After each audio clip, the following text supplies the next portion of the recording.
on Boss Talk 101. Yeah, we gon' talk, we gon' have fun. We be on fire, we be lit. It's a unique hustle, big shit. Check it. It's a unique hustle. It's your boy ECO, and I'm here with the lovely, amazing, official Miss Jamaica. What's going on, Miss Jamaica? Nothing, you know, my dad, we're going.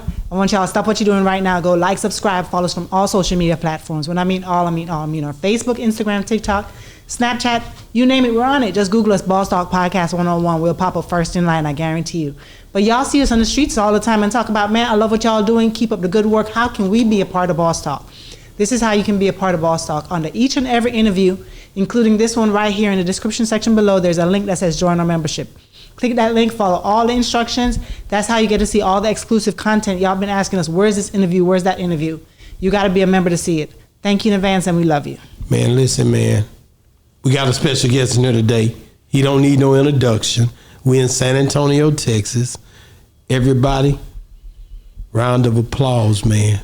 That's the first time I said that. Jay Angel's in the building, baby. What's going on?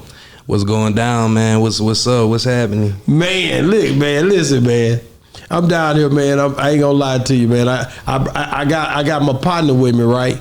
And he love to go out and stuff. I don't know what's going on, man. If they got any like strip club down here? You said I said strip club? I know a couple of them. He probably gonna try to hit all of them tonight. Yeah, where he in your city. I'm just gonna warn you. I even know an after hours. Wow, they don't do after hours. They ain't doing. Let's get to it, Miss Jamaica. So you born and raised here in San Antonio?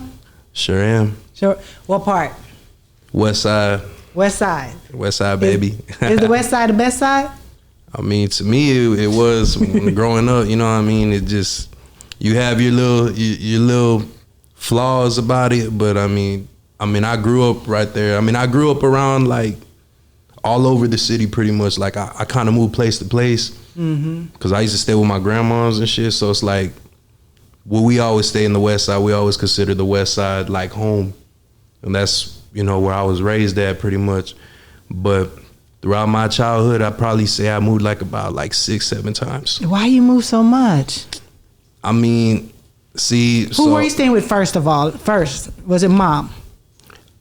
My mom's was like more like, my mom's was just kind of like street, like oriented, so she'd be out and about doing her own thing and stuff like that. So basically, I'll be with my grandma all the time. Okay, so from a young age. Yeah. So my grandma pretty much raised me and took care of me till I was about 12. Okay. Yeah, and then she passed away and everything like that. So. Yeah, it's the sad part about it. But I bounced around a lot, like with my mom, because she wasn't really so stable at the time. Like my dad was, but not my mom. You know what I mean? So why didn't you go live with your dad? My dad had other stuff going on in his life, like pretty much like he had like other ventures he was trying to take care of and doing stuff like that. Him and my mom weren't really on the best terms, so to say. So they split up when I was young. So they kind of just, he moved around, did his own thing and stuff like that, and just kind of like went off and did him. And I didn't really connect with him for years. Wow. How many kids did both of them have together? Just you? Nah, I got a sister and a younger brother too. Like, so it's 3 of y'all. Yeah, there's 3 of us. So all 3 of y'all would bounce around with mom and started off with grandma at first? Well, me and my sister, because my sister's only 3 years younger than me. But your brother, how much older? My brother's only 13 right now. Oh, he's way younger. Baby, yeah, he's still way younger. Okay. So growing up, how did you, looking back on your life now, do you see where not having your dad in your life the way how, like, consistently it affected your life? Some points it did, you know what I mean? Like some points, like back then when I was younger, like I always wanted to do like sports and stuff too, like basketball and everything like that. I wasn't really so into football, but I like basketball a lot. Going to the games and stuff like that. Shit, like, my grandma, like beforehand, like she would let me go outside and go hoop and everything. So that's what I liked about it.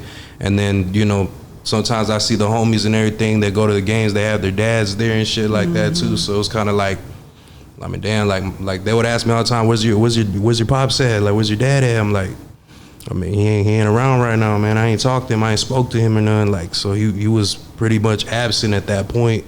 So I didn't really get a chance to be around him and really speak to him, you know, till I was about like, damn near 15 years old and everything. And that's when he came back around. He came back around. So when he came back around, did you have anger towards him? I mean, I wouldn't say it was anger. It was more like I was just confused. You know what I mean? Like damn, you ain't call, you ain't check up on us and everything like that. Did you ask him? I did ask him like the first day when I seen him. What he said? Just said, you know, he didn't really have too much of an explanation. He just said, you know, he had stuff going on in his life and he was just doing other things at that point. So we didn't really get too deep in that conversation like that. You know what I mean? Were you able to build a relationship with him? Of course. Yeah, of course. He helped me out a lot in the beginning stages of what I'm doing. Mm-hmm. So he believed in me. So he made it up to me. That's like good. And invested into me and everything on what I wanted to do and stuff. So he supported me big time after the fact. You know what I mean? So it's never too late then. Nah, it's never really. It's never really too late. You know, if you got your parents still living and stuff like that. If it ain't nothing that was so crazy of a tragedy to make you not speak to them, I don't think it's ever too late to kind of like rebuild and reconcile a relationship like that. That's you know, good. it's I always important. say that. Yeah, I always say that because generational curse is a real thing. Like the anger or hate or anything like that unresolved can really pass down to your children. You know what I mean? Of how you raise your children and things that you do. Of course, for sure. Yeah, you have to have some type of spiritual connection to even Exactly. forgive like you did. So big ups to you for forgiving and moving past and rebuilding with your father. You know what I mean?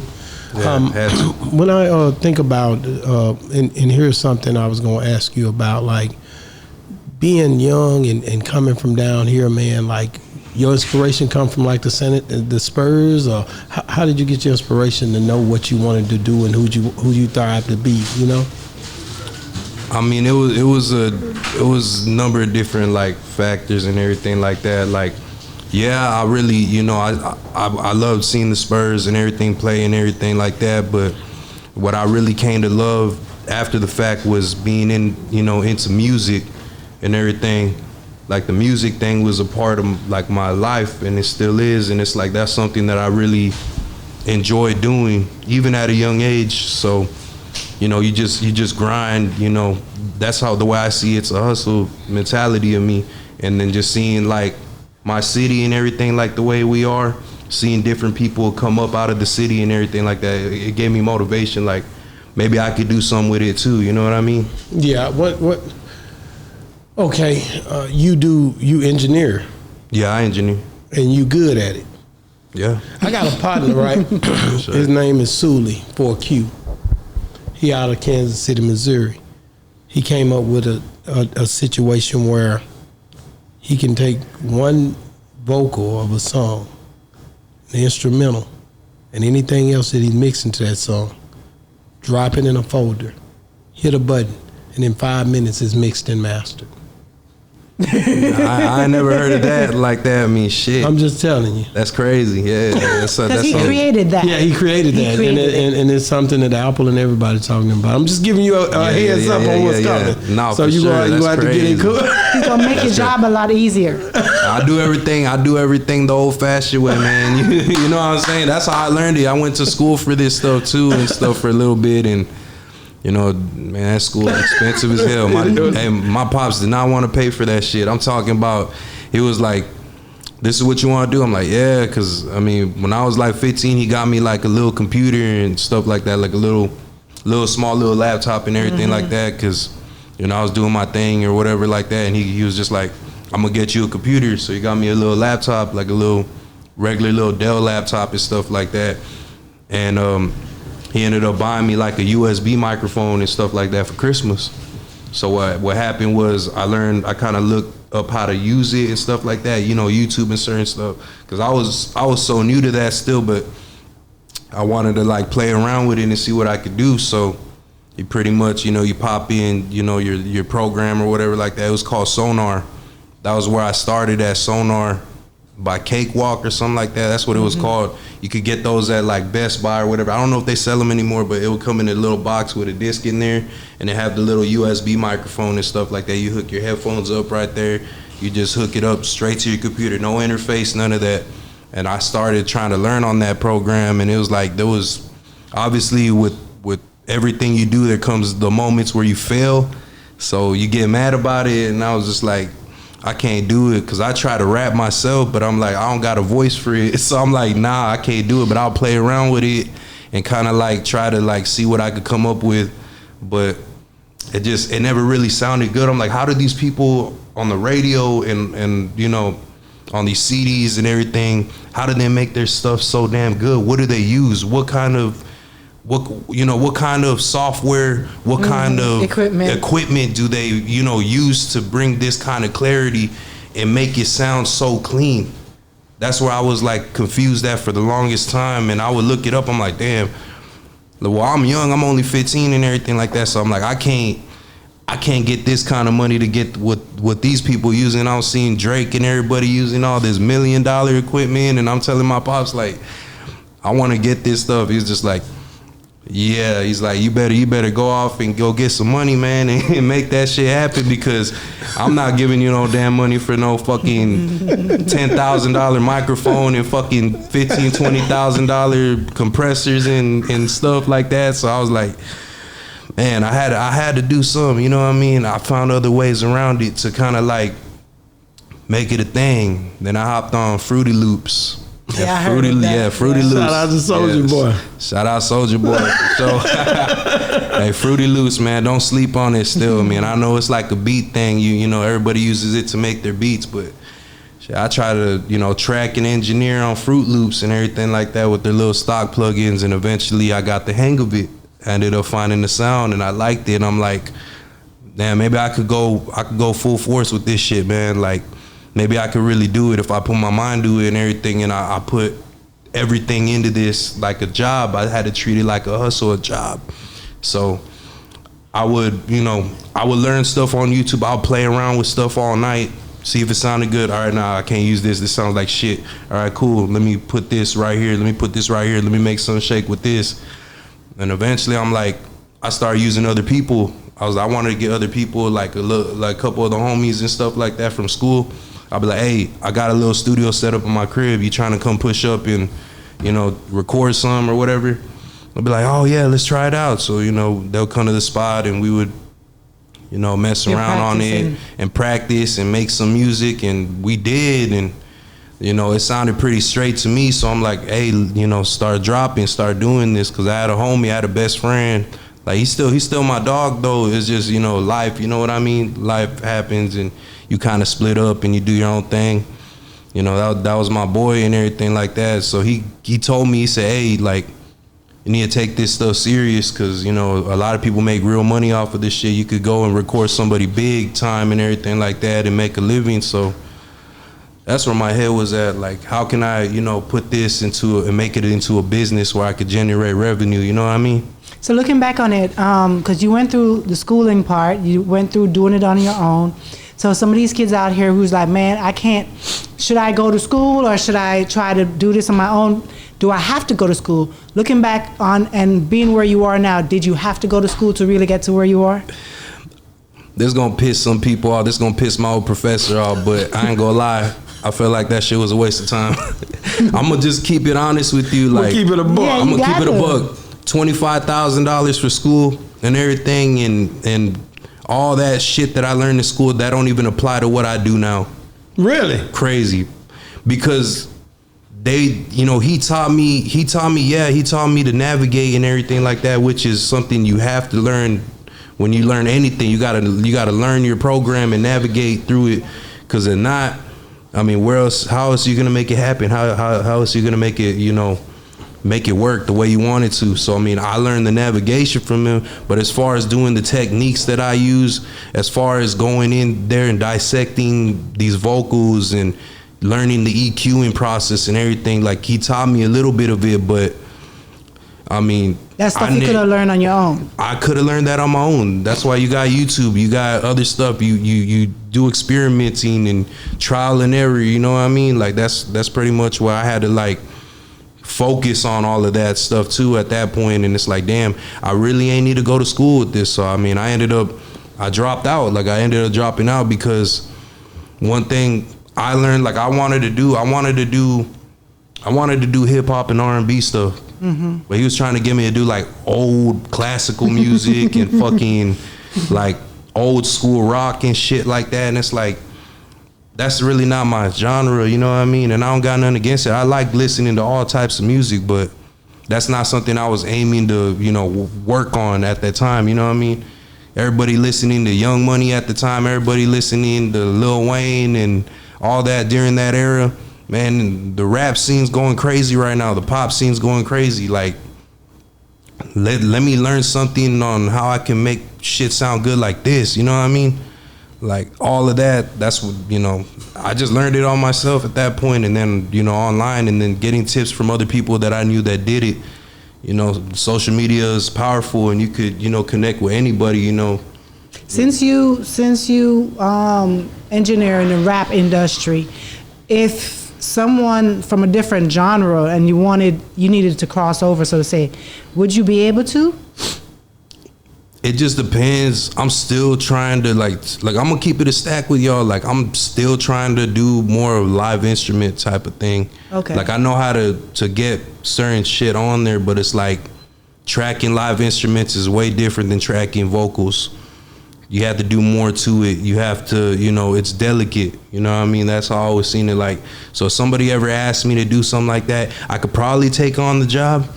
It might take me a little more time, but I'll do whatever in my power to make it happen. You know what I mean? I'm not one to just be like, oh yeah, I'm not gonna be able to do it. I can't do it. I'm not.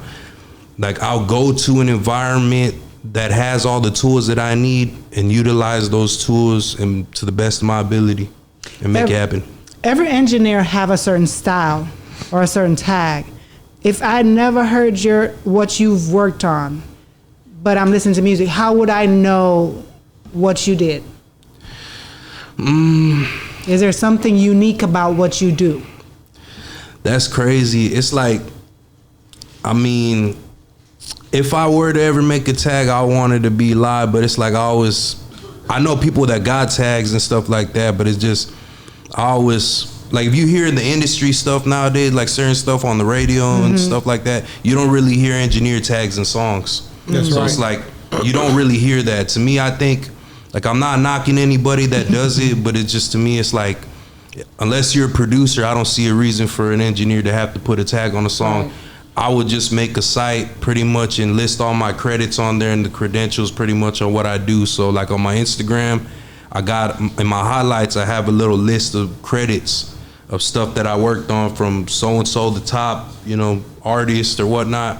That's how I advertise my stuff like that too. So it's like certain stuff I'll include it in my social medias on what I do, or you know, on Apple Music, you could be listed under credits and stuff like that on Apple or Spotify and things like that. That's why they have that little thing now where you could add credits, you know, who did what, who's the producer, who's the engineer, who's the mastering engineer, because there's different type of engineers for everything. You got your recording engineers that just focus specifically on tracking. Then you got your mix engineers that focus on the mixes, and then you got mastering engineers that master a song ready for the industry, stuff like that, radio, movies, etc. like that. It's all different fields, you know what I mean? But I mean, yeah, I mean, to answer that, like I wouldn't really include a tag on none of my stuff. I would just pretty much tell them to go look at the credits on the, you know, the distribution, or check on the highlights or stuff that I put out, you know what I mean? That's how they could see it. And since you mentioned social media, go ahead and give your social media now so they'll know where to go look for it. Y'all can find me under Instagram at I'm Jayy Angel with 2 Y's in the J. Let's talk about the engineering aspect. Didn't you try to produce it first? You said you went to Fruity Loops. Come on, man. Look. What happened? Hey, Nigga, you look. started off like Hey, you were look. gonna really be a producer, Yeah, and look, then got your head hand to you, nigga. All right, look. Look, I was so impatient, man. I used to try to make beats at one point, but I got so damn impatient. It would piss me off, bro. Every time I try to like go and try to put different synths together and add the hi-hats and shit like that. Cause the way the patterns were set up, I was using FL Studio 11 at the time. So it was kind of like, it's different than the one now that's FL 21 or whatever it, you know, now I don't use it no more, so I can't really tell y'all. But like, the way it was set up, it was hard. I tried to make beats. I'm like, man, I'm gonna be a producer too. I'm gonna try to make beats and everything. Like Mike Will made everybody and shit like that at that time. And you could have a tag then, wouldn't you? yeah, I would have had a tag for sure. I would have had a tag for sure, but So producing is way harder. to me, I don't know. I can't get in the grasp of doing that. I'll mix a beat though, like, you know, certain people send me stems and stuff like that, like to the whole song. And I'll go in there and I'll try to go, you know, mix the stems and everything if they need it like that. Because usually nowadays, if we're being real, a lot of people approach me. A lot of my clients usually approach me on some 2-track type of stuff where they just get a beat already and we just record to it and I do a vocal mix to it. You know what I mean?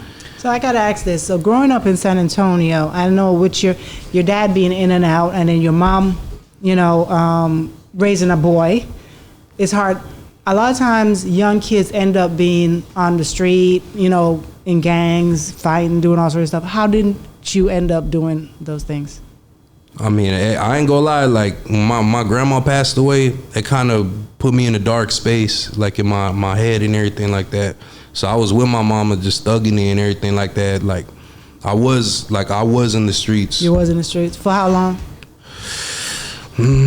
I'd have to say about 2 years, like, together, because at that point, like, I had a mentality, because my mom was, you know, like, I know it's gonna sound crazy, but like, my mom just kind of like lost herself. She seen I was getting older, so she kind of just started treating me differently, like Trying to treat you like a man. Yeah, like, yeah, my mom like was a huge cannabis smoker, so my mom always said, hey, like what you gonna do to bring back some money today, whatever at the time, you know what I mean? So I'll go get DVDs and old CDs that we had, and I'll go try to fucking walk downtown over, you know, around there, or, you know, take the bus and shit like that and try to go hustle up some stuff off to make some money and shit like that. And, you know, I'll be getting high with my mom and shit like that too. I'll be smoking with my mom and everything. So it got to that kind of point where it was like that. So it just felt real different.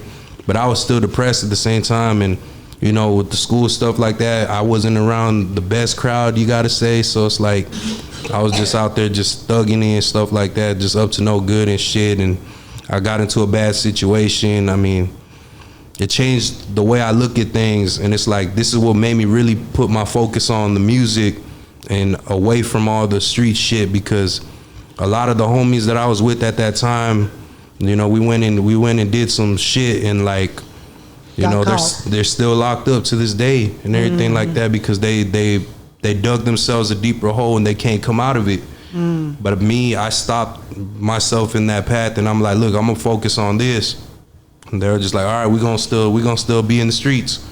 And sure enough, you know what I mean, that shit, they got absorbed into it, and, you know, they dug themselves deeper with each charge that they caught. It's like, it's real. That's a good thing that you were able to, you know, pull yourself out of it with just that one time, you know, of a slap on the wrist, or, you know, getting in trouble. No, you've worked with quite a few artists. I interviewed Killshot in Dallas. Shout out to Killshot. He an engineer and for like Key Glock, you know. Oh yeah. And you know, and a host of Kodak as well. He be getting to it. Like, who are some of the people that you've engineered for? I got a long list. I got a lot of different people, but like the most notable one that, you know, people behind my city seen that going crazy, obviously, like they see me do NBA YoungBoy, for sure. That was the biggest I ever. How did that happen? So I used to, because besides engineering, I also manage artists as well too. So I have a little thing where I was managing a couple of artists at the time. So me and one of my top artists, we would go to the studio and lock in by the airport in San Antonio. It was called Davis Entertainment. So they had a nice studio upstairs and everything like that. It was crazy. I don't know what the fuck they put in there, but it it looked magnificent, man. It was ahead of its time right there at that point. So I would go and lock in there on a daily. I would try to go set up different, times where I could be in there with my artists and we would lock in because it was motivating for my artists. So from there we would work day in, day out, Monday through Thursday usually at that point. And the way it happened was there was this producer, one of his top producers, his name's Tay Made It. Shout out Tay. He would always come and cook up in the back room. So he would be there usually at the times I would pull up. There was another studio in the back room with speakers and everything like that. It was like a little spot where he would go hook up and have other people slide, and they would go and make beats in there in that back room. So sometimes he would walk out because you had to walk into the main room to get to the back room where they would be at. So they would come in and out. I would see them. They would see me on the main computer right there, just getting work in or whatever like that. So he asked me. He was like, "Hey, how long you been doing it?" I'm like, "Shit, I've been doing this a while, bro. Like I've been doing it a good while because I work on Pro Tools." So it's like he see me doing it a while and everything like that. So he's like, "All right, bet, say less." And he just see me grinding and stuff like that. And one day, my artist we had a show in South Padre Island with Key Glock and NLE Choppa. So my artist got put on the lineup with them, and during sound check, I get a phone call, and he's calling me, and I'm like, "Oh shit! Like let me pick up real quick." I'm like, "Yo, what's good?" And he was just like, "Hey," he's like, "What you got going in the next couple days?" I'm like, I don't know. Like we're out here in the valley right now, like doing a show. He's like, "Hey, I need you." He said, "How good are you, with Pro Tools and everything? You raw with it?" I'm like, I'm raw with it, bro. I'm confident. Like, what's up?" And he was like, "All right, look, I'll tell you what." He's like, "If you get back to the city by tomorrow, I'm gonna call you." So I'm like, "Okay, cool." So we do the show. We head right back right afterwards. 5.5 hour drive. Get back. Next day we lock in at the studio. Same time as always, 8 p.m. He FaceTimes me. So he FaceTimes me while I'm at the desk and I'm there working.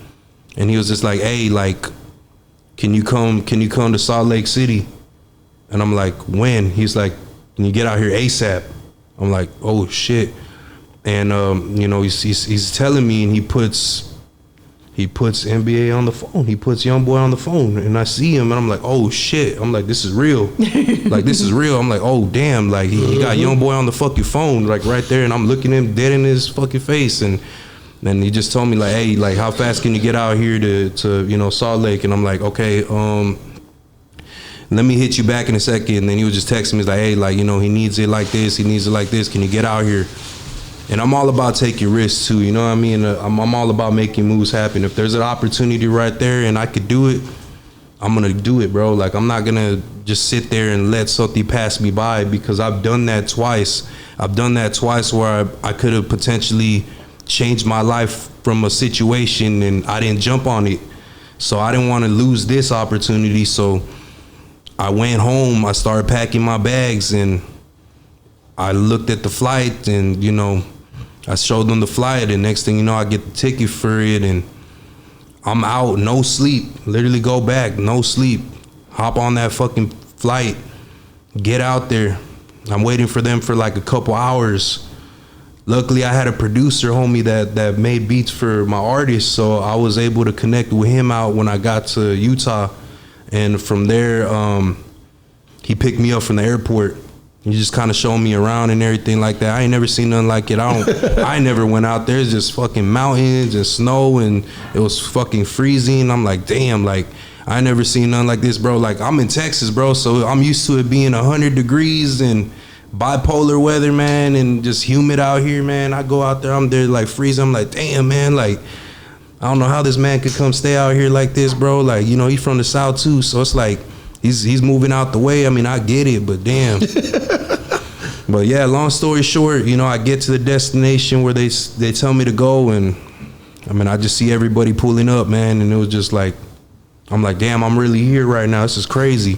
I'm really right here, and I'm watching all of them pulling in to the spot, and they tell me to go follow behind and everything, and I mean, it's crazy, man. That opportunity is real, because it's like, I worked my ass off, you know what I mean? And it's like the way I ended up even hopping on the Pro Tools, because this wouldn't happen. this wouldn't have happened if this particular instance didn't happen. I was in LA and I had a studio out there I was working at, and I guess the main engineer there got sick or something like that, and he had to leave, and they had Mozzy coming in and they needed an engineer for him, but at that time I was on Fruity Loops. So he told me, "You an engineer?" I'm like, "Yeah." And he, I take my computer to the main room and he's there hooking me up. He's like, "You got Pro Tools?" I'm like, "No, do I need it?" Bro, he disconnects my computer and hands it back to me. He's like, "I don't need you." I'm like, wow. And he said, "You gotta leave right now." Like, I got kicked out the studio because I ain't used the program that everybody uses. So it's like, if that situation didn't happen, I wouldn't have jumped ship to what I need to do. And I wouldn't have been able to get this opportunity. So certain shit happens for a reason. Did I get humiliated? Hell yeah, I did. I felt like shit about that. So Mozzy pretty much called you out on that Pro Tool. Yes, people did for sure. It made me feel dumb about myself. This happened during COVID too. That's all right. It was a minor setback for a major comeback, homie. Nah, for sure. Top three engineers of all time. Bro, I like Mixed by Ali. Mixed by Ali hard, man. He does shit for Kendrick and all them. I like Baines. Like, he's tough. He does YSL shit all the time. And obviously, my guy Jason Goldberg, Cheese, man. YoungBoy's, main engineer. Because just hearing the shit that he did to bring out those songs that we worked on, and to hear how much, like, of the clarity, how much better it got just by him doing his touches on it. It's like, damn, like, I really hit a high point with this, and I hit my peak with this. I'm like, damn, this is so live. So I mean, I look up to all three of them, man. Like, I want to get to that position one day where it's like, I'm that big, I can, make a platform one day and, try to teach the next gen. Like, that's why right now too, like, I'm trying to teach other people the ropes of this shit so the next gen could come, because eventually I want to do something else with this shit, you know what I mean? I want to go further with it. I don't want to just stay in one field for the rest of my life, you know what I mean? I want to elevate and do some other shit. So, I look up to those guys, man, because, they taught me a lot, like, from what I'm seeing on their videos and stuff like that, even doing the little one-on-one classes with Mixed by Ali too, on the engineers, courses that he does. Wow. I learned a lot, bro. So it's like, at that point, I'm just like, man, I'm grateful. I'm grateful. Man, I'm blessed. Definitely appreciate you for coming on the show, man. Give your handle out one more time on IG, just all platforms. I'm Jay Angel. I am Jayy. Shit. I am Jayy Angel. Man, thank you so much, man. Hey, man, it's been another great segment of Boss Talk 101. What a boss is taught. And we out.